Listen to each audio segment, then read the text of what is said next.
Go.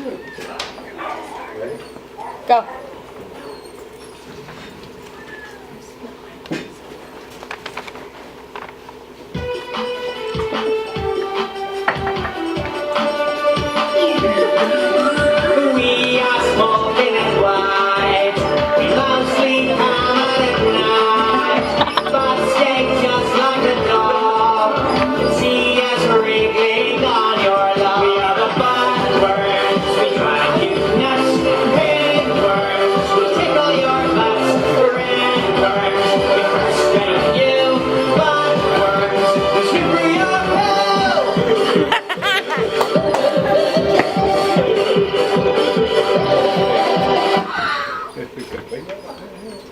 I'm Linda, and I'm here to educate you about the importance about intestinal parasites. Our first little friend we are going to introduce you to is Terry the tapeworm. Let's give a warm welcome to Terry. All this success for me, I'm honored. Hi guys and gals, I'm Terry the tapeworm. I was invited here today by Dr. Linda to give some insight about the day in the life of a tapeworm. I know parasites get a bad rep, so I want to nip that in the butt. Oh, Terry. Today we are having a parasite party to introduce the general public on the importance of understanding and recognizing internal and external parasites. Our first guest is Terry, and he has planned a special show for you. Go ahead, Terry. Steal the show. Don't have to tell me twice, Doc. Welcome to Terry's segment, featuring me, Terry. Our first part of the show will be a Q&A to help familiarize you with, well, me. Terry, this is Alyssa, our volunteer from the audience. She has gathered everyone's questions together, so whenever you're ready. I was born ready. Hello, Terry. I did a fecal test last week on my dog, and it came back negative. But why am I still seeing worms? Well, ma'am, you see, my species goes to lay our eggs on the fur of your pet, not to lay our eggs in their poop. To reproduce, a flea larva must ingest our eggs. That's why we must lay them on the fur to be in the environment of the lovely flea. So most likely, tapeworms will be found in the fecal flotation test. How do they get tapeworms? That is a very good question, and we can thank our friend, the flea. The flea larva will ingest our eggs, and the eggs will rest in the larva's stomach until the flea becomes an adult and is chewed up and eaten by the pet. Can I get infected by tapeworms? Only if you ask nicely. How do you treat tapeworms, Terry? Great question. Next question. How do you detect tapeworms?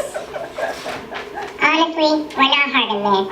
Our look is very characteristic. Usually we're about a quarter-inch long, flat, slimy, and white in color. We get compared to rice, which honestly, I don't see. Have you ever seen a grain of rice look this good? Owners usually have a better chance to diagnose the presence of my fellow tapeworm by just looking.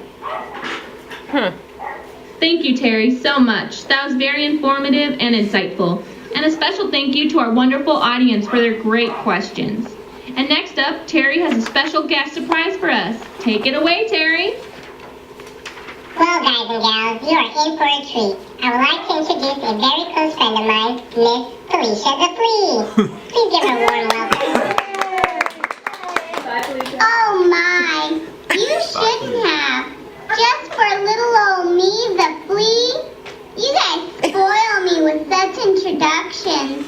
I am honored. Darling, my friend, don't be foolish. You're a very key part of my life cycle. I'm so excited you agreed to come and take part on my show, Terry's segment. Please tell our audience the importance of the flea to the tapeworm. The relationship between flea and tapeworm is a one-sided relationship, but a beautiful one. Without the flea, a tapeworm's life is somewhat useless.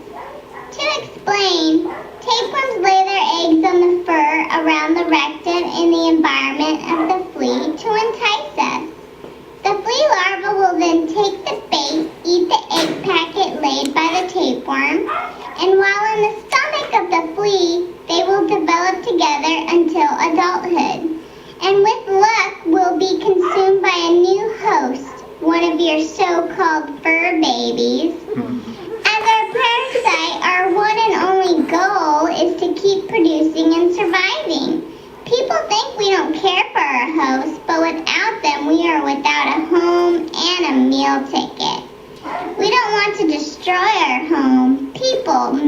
understand that.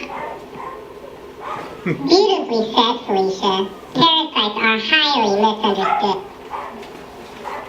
Sorry to interrupt, but it's time for a commercial break. We'll be right back. Bye, Felicia.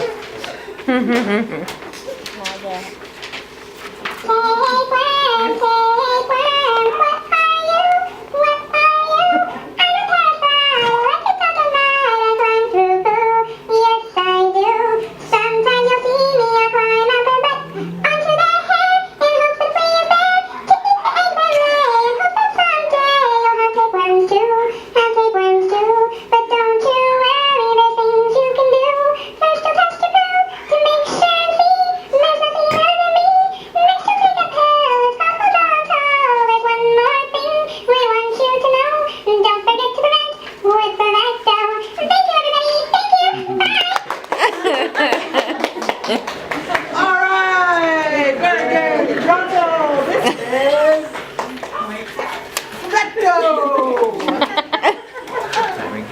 I love it. So, hello everyone. What an infectious jingle. But enough of that. Today I'm here to introduce the masses to our newest and greatest flea and tick control. Vecto is relatively new, but it's taking over like a storm. It's a 12-week flea and tick control that comes in a soft chew for dogs and a topical for cats. It's fast and persistent protection with less treatments per year. If you're interested in trying this new product, ask your local vet for more information. And you will be on your way to flea and tick-free household. You're welcome. Oh, thank you.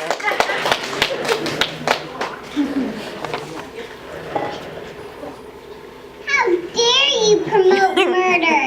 I'm just trying to live my life one meal at a time. I took time out of my day to come here and this is how you treat me? I'm out of here. Goodbye, Doc, murder rep, and you, Terry. The audacity of the situation. But, wait, Felicia. Bye. Well then, bye, Felicia. Thank you, Miss Felicia, for coming out, and thank you, Terry, for coming out as well. It's about that time to wrap up our show and go over the treatment plan to get rid of our little parasite friends. Treatment plan?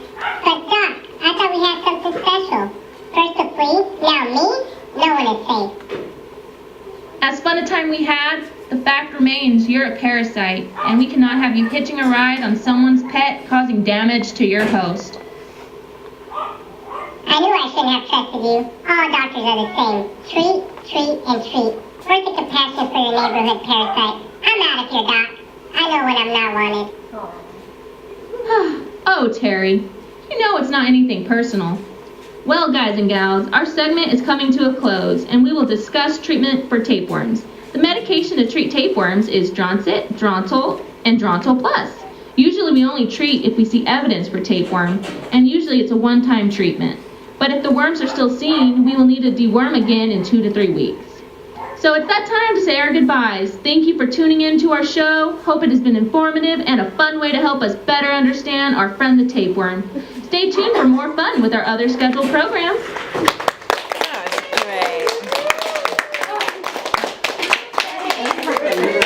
That was so good. How cute.